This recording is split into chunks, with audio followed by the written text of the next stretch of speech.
In this video, we're going to talk about vector valued function. What is a vector function? A vector function is basically a function. If you remember from calculus, a function f of x equals to y in single variable calculus, it was a function from a set of all the points x, and when the function acts on x, they go to y. We call x the domain of the function, the set of all the points that f acts on. It's called the domain, and also range is y. So a vector function is basically a function. That's why we need a domain and we need a range. The domain of the vector function could be a set of all real numbers, and actually let me move this one a little bit, and the range is important. Since I have a vector function, the range is a set of vectors in the vector function. So the range is a set of vectors. Okay, so we usually show the vector functions by r of the parameter t, and the vector function in three-dimensional space, it has 3 coordinates, is a vector since the range is a vector. So I have a vector. If I'm in R3, it has 3 components. The first component is a function of t. T is the parameter. I can say that t is the time. And the second component is y of t, and then I have z of t. It has some properties. For example, this vector function is a vector depending on scalar parameter t. So the parameter t could be any real numbers. That's why we say that it's a vector depending on t, because the variable is just t. Then the second property is that we use to describe parametric curves in a space. We use the vector function to describe parametric curves in a space.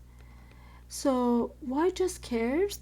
It's just because I just have one parameter t, and this one parameter is basically defined a one-dimensional object that lives in R3.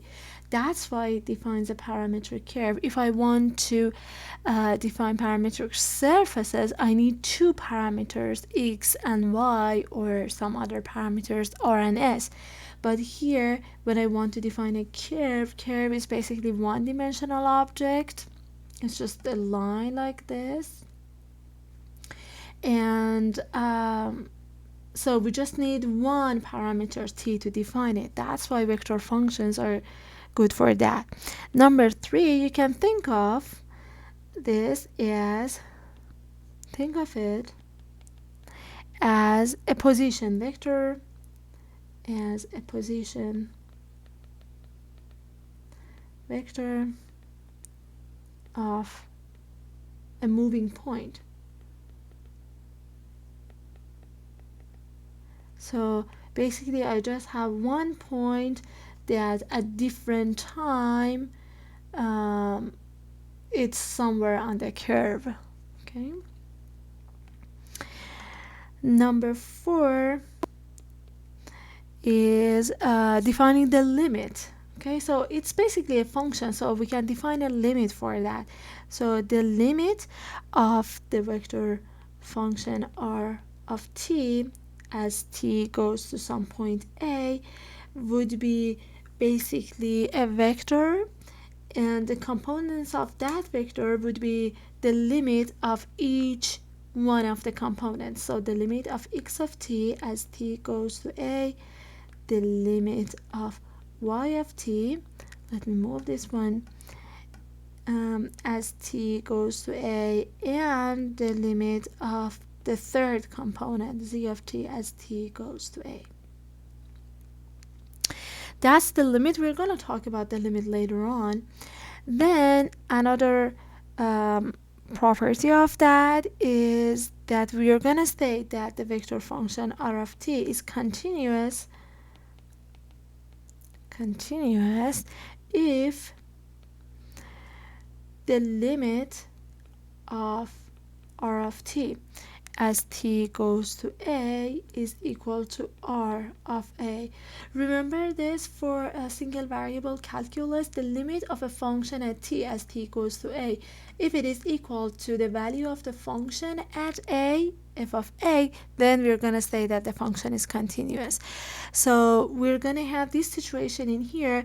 Therefore, let me say that is r of t is continuous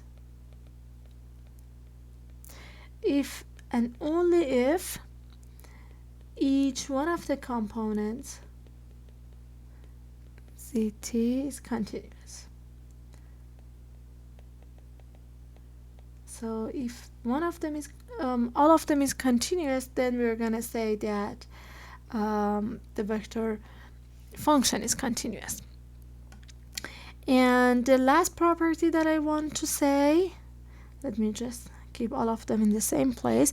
I'm gonna say that the domain of r of t, what do you think about the domain? How can I define it? The domain of the function is the intersection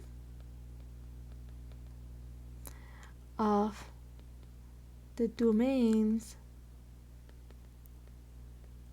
of x of t, y of t, and z of t. So basically I need to find the domain of each one of them and find the intersection, and it makes sense. It's just because I want to find values of t that satisfy all of these functions in here. Now let me go over two examples.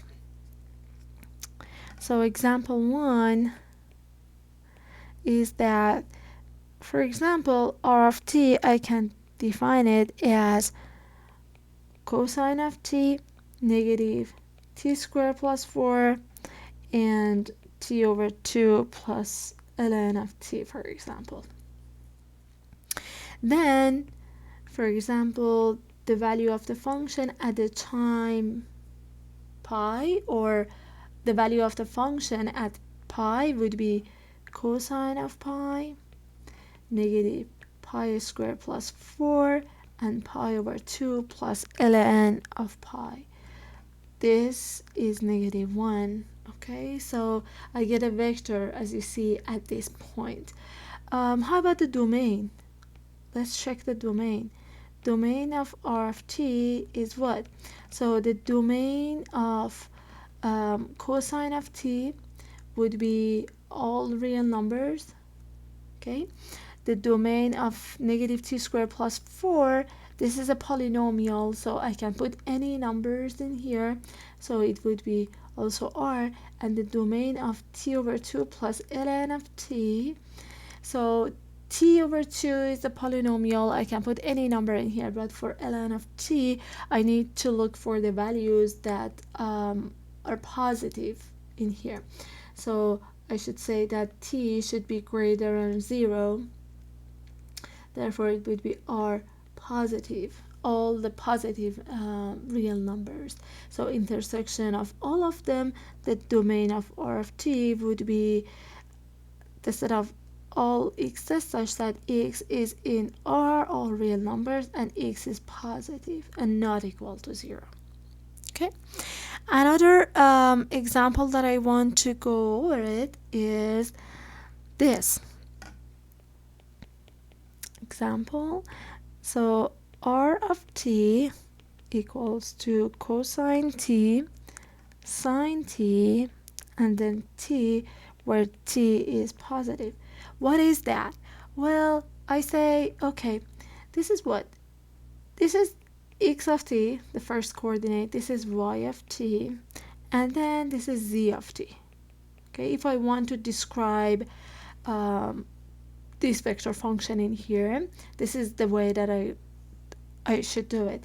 And then I look at here and I see that I have a relation between sine and cosine, which is cosine squared plus sine squared equals to 1.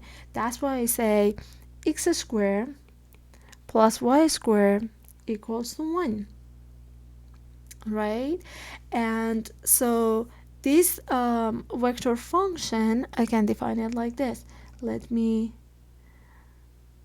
graph x-axis. I'm gonna graph y-axis, and I'm gonna graph z-axis, and then I write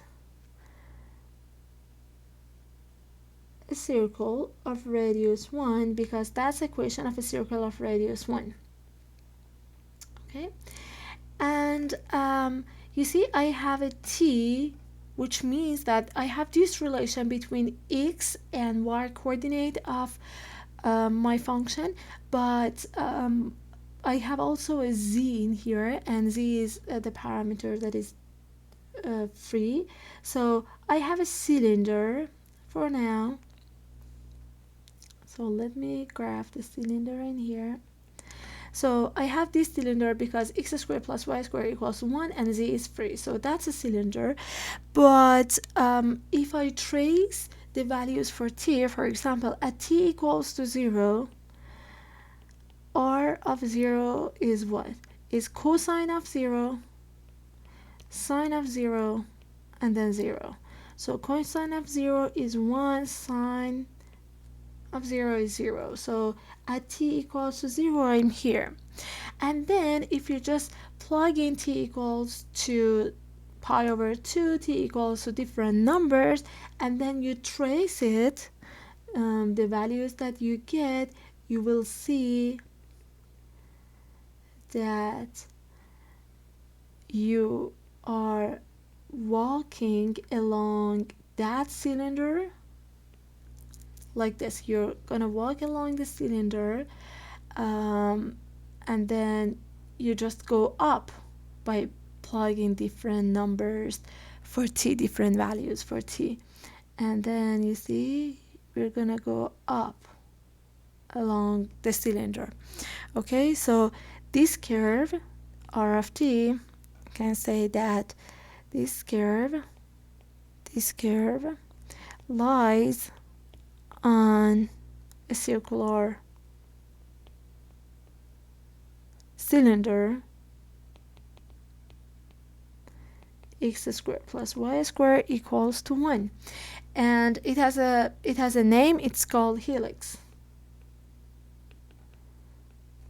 and we show the graph of helix by this vector function.